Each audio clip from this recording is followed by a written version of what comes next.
인중 축소하고 비슷한 수술이라고 혼동하시는 분들 아마 많을 거고요. 그 점이 되게 걱정스럽죠.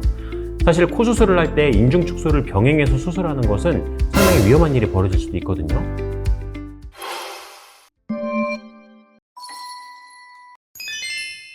안녕하세요. DI 성형외과 닥터눈 코익 정현희 원장입니다.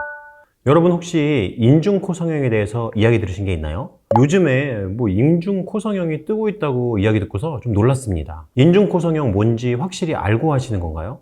그래서 인중 코 성형이 정확히 뭔지 그 점에 대해서 얘기해 보려고 합니다. 원장님, 인중 축소술은 들어봤어도 인중 코 성형은 처음 들어보는데 인중 코 성형이 도대체 뭐죠? 흔히 말하는 인중 코 성형은 비주의 위치나 비순각 구조를 바꿔서 마치 인중 성형을 한 것 같은 느낌을 주는 겁니다. 근데 사실상 이 해당되는 분이 많지는 않습니다. 그래서 한편으로 염려가 되는 점이기도 하죠. 그리고 인중 코 성형이라고 이야기하면 아마 우리 PD님께서도 혼동하시는 것처럼 인중 축소하고 비슷한 수술이라고 혼동하시는 분들 아마 많을 거고요. 그 점이 되게 걱정스럽죠. 사실 코 수술을 할 때 인중 축소를 병행해서 수술하는 것은 상당히 위험한 일이 벌어질 수도 있거든요. 인중 코 성형이라는 명칭은 저도 사실 몇 번 들어보지 못했듯이 어디선가 마케팅적으로 만들어진 그런 네이밍이라서 혹시라도 이걸 잘 모르시는 어떤 의사 선생님께서 이걸 비슷하게 따라한다고 코 성형하고 인중 축소를 같이 병행해서 수술하다가 큰 문제가 벌어질까봐 걱정스러운 점도 있습니다. 그럼 인중 코 성형을 하면 코도 높아지고 진짜 어려 보일까요? 인중 코 성형은 코의 높이와는 직접적인 상관은 사실 없습니다.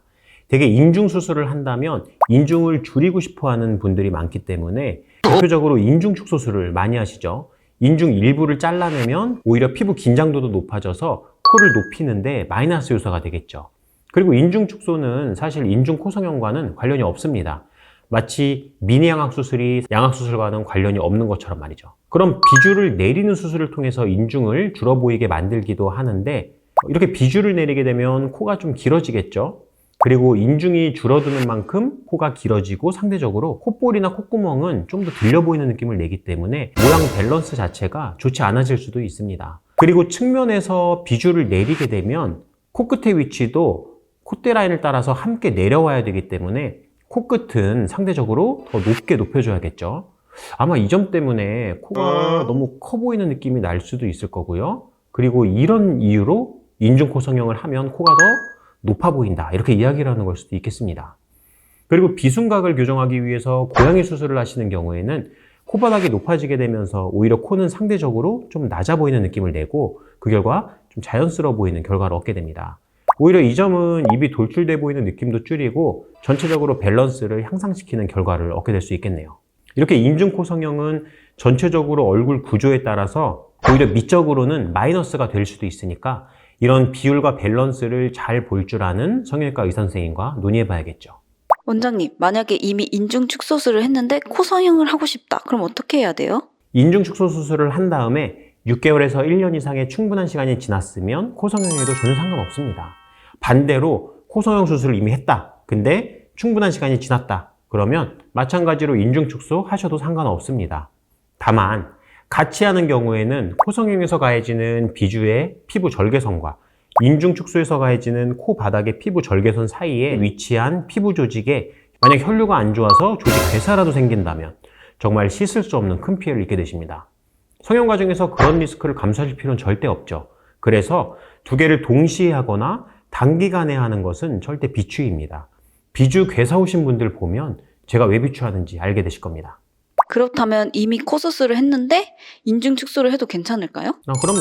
인중이 길어서 그게 너무 스트레스라면 인중 축소 하셔도 좋습니다. 단 최소 6개월에서 1년 이상 시간을 두고선 혈류 상태를 확인한 뒤에 수술하시는 것이 좋습니다. 그걸 위해서는 전문가를 꼭 찾아가서 확인을 받으셔야겠죠. 거기에 하나 더 덧붙이자면 제가 인중 축소를 적극적으로 권하지 않는 이유가 사실 있습니다. 바로 흉터죠. 콧볼 축소도 아무리 흉터 없이 깨끗하게 수술해드리려고 노력해도 환자분 체질에 따라서 간혹 흉터가 발생하는 분이 있죠. 이거는 의사의 실력과는 별개입니다. 그래서 콧볼에 접히는 부위에다가 흉터를 숨기기 위한 노력을 하는 건데요. 인중 축소 과정에서 의사가 할 수 있는 노력은 이렇게 숨기는 것까지입니다. 혹시라도 병원 홍보물 중에서 인중 축소를 하면서 흉터를 없이 할 수 있다. 자기는 전문가고 경험이 많기 때문에 흉터를 없게 할 수 있는 기술을 가지고 있다. 이런 거 보시면 당장 보건소에 가셔서 과장 광고로 신고하세요. 흉터란 경험이 많고 실력이 좋아도 완전히 없게 할 수는 없는 그런 것이거든요. 물론 최소화할 수는 있겠죠. 그래서 경험이 많은 의사에게 수술받는 것이겠죠. 근데 아무리 최선다 한다고 해도 생길 수도 있는 게 바로 이런 흉터란 말이죠. 흉터가 발생하게 되면 이렇게 안 보이는 부위에 잘 숨겨도 간혹 보여서 스트레스가 되기도 하거든요. 근데 그 흉터가 코 바닥 부위에 아주 잘 보이는 위치에 생긴다면 어떠실 것 같나요? 그래서 환자분의 구조나 체질에 따라서 흉터가 거의 안 보일 수도 있지만 반대로 아주 잘 보일 수도 있는 겁니다. 흉터는 술전 동의서상에서 설명드리는 점이고 의사가 아무리 최선을 다한다고 해도 완전히 막을 수 있는 것이 아니기 때문에 법적으로도 의사의 책임이라고 볼 수가 없습니다. 그러면 과연 그 흉터 누가 책임져 줄까요? 오늘은 인중 코성형에 대해서 알아보는 시간을 가져봤습니다.